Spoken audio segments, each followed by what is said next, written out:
Et bonjour tout le monde. Alors aujourd'hui on se retrouve, on est le 5 mars et le soleil est avec nous. Alors aujourd'hui on va faire un petit tour de ce qui anime la ferme en ce moment. Donc en journée on approche des 20 degrés.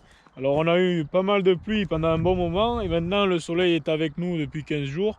Et ça devient même assez inquiétant, c'est plutôt sec, on a eu pas mal de vent.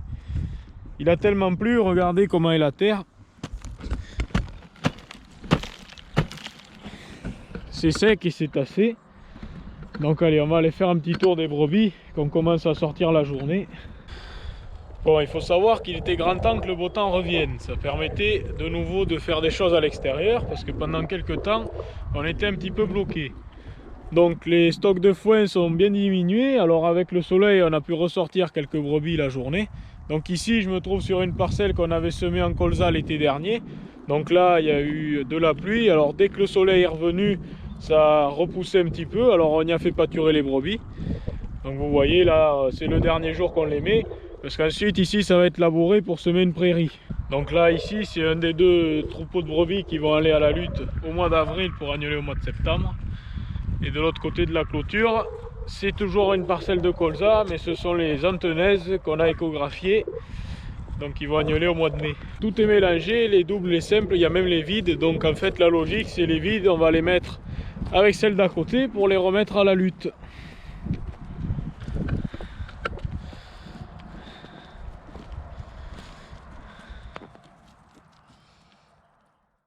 Bon, ici je me trouve sur une parcelle qu'on a labourée il y a quelques jours. Donc ça c'était une parcelle qui était en sorgho l'été dernier. Et là ça va repasser en prairie.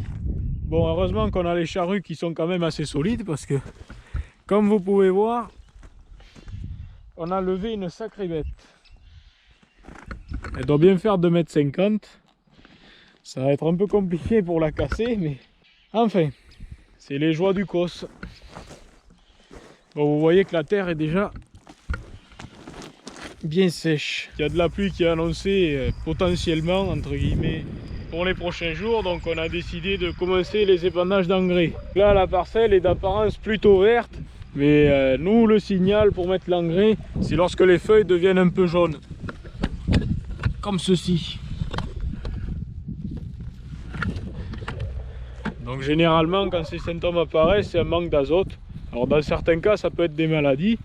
Donc sur cette parcelle, on est sur la première année de céréales dans la rotation. Donc généralement, les maladies ne se propagent pas. La pluie est de retour, on est le lendemain. J'ai ratelé la charrue. Donc on a du mal à distinguer les allers-retours avec la charrue. Donc c'est bon signe, c'est que c'est plutôt bien réglé. Bon, il n'y a pas grand chose à régler puisqu'on laboure toujours avec ce tracteur. Hormis la longueur du troisième point lorsqu'on attelle, les réglages sont déjà faits de base depuis très longtemps. Donc vous voyez, on laboure à peu près à 15 cm de profondeur. Donc on ne cherche pas à aller plus bas. Et ce qu'on apprécie avec les charrues Keverneland, c'est qu'elles retournent vachement bien la terre sans forcément aller profond.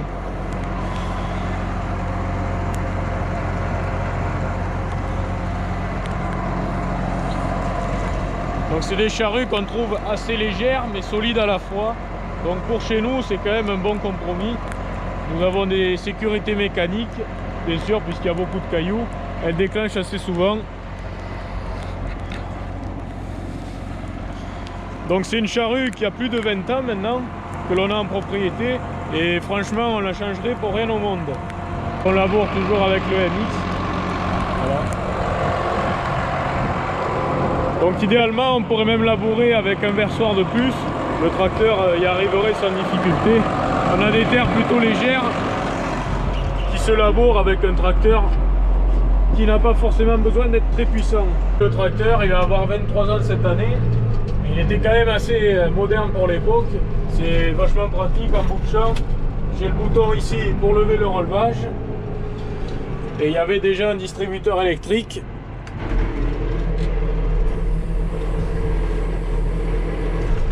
Pour retourner la charrue, hop, un coup d'inverseur, je me remets droit et je repars. Alors ici je me trouve à la bergerie qu'on a dans les parcours, donc vous commencez à connaître les lieux. Alors on n'a pas assez de bergerie à la maison pour pouvoir mettre toutes les brebis l'hiver, donc on est obligé d'en laisser tous les ans 70 ou 80 ici. Donc cette année il y a eu plus de naissances au mois de janvier, Donc ça a un peu bloqué dans les bâtiments. Donc d'habitude au mois de février on arrive à les ramener, mais cette année on n'a pas pu, on n'a pas la place. Donc voilà, il faut venir ici, on met une tonne en haut et on porte le foin avec le tracteur. Ça demande quand même un peu de temps, mais bon, c'est comme ça, on n'a pas le choix. Donc pendant l'hiver, quand c'est pas trop humide autour de la bergerie, on les laisse aller autour. Vous voyez qu'il y a de la clôture tout le tour pour se promener un petit peu. Et comme ça, l'avantage qu'on a, c'est qu'après au printemps, quand elles vont ressortir vraiment au pâturage, on n'a pas besoin de faire les onglons. Et ça, c'est une tâche en moins.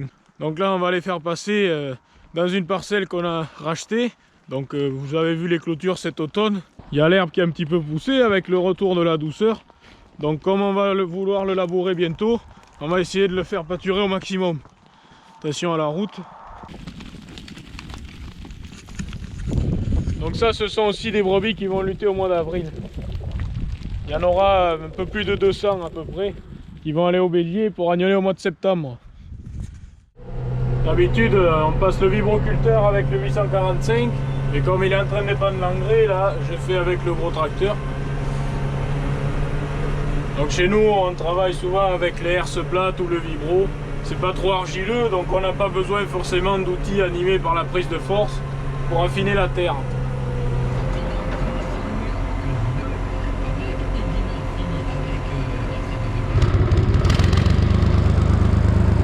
Voilà le foin qui nous reste. Donc on en a déjà acheté un peu et on va devoir en racheter de nouveau parce qu'on n'en aura pas assez. Ici c'est le régras qu'on a semé autour des bâtiments en semi-direct. Il n'est pas du tout en avance. Qu'est-ce que t'en penses, Paco? Hein? Par rapport aux autres années, il a vraiment du retard.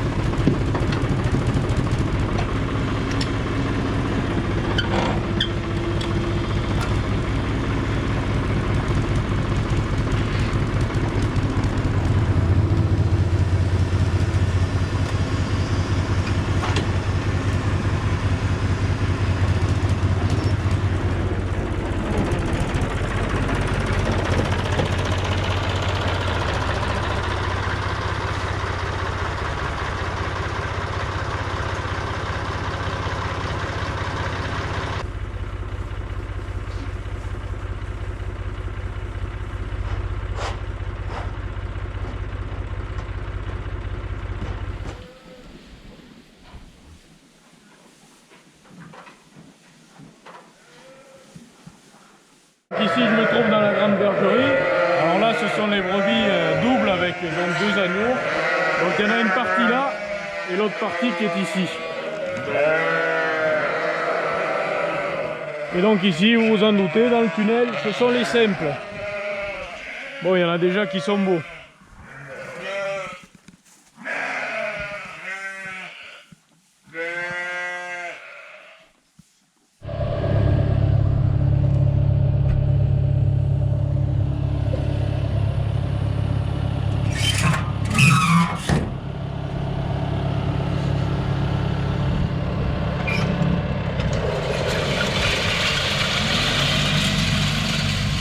Donc le Saint-Foin à 80 kg de l'hectare et on met du régras 2 kg et 2 kg de dactyle. Donc je vous rappelle, concernant la semence de Saint-Foin, c'est de la semence que l'on a récoltée nous-mêmes, donc de la semence fermière de l'année dernière. Allez, on est parti. Donc là dans la remorque, comme vous pouvez le voir, j'ai le Bobcat, on va curer les petites bergeries qu'on a dans les bois.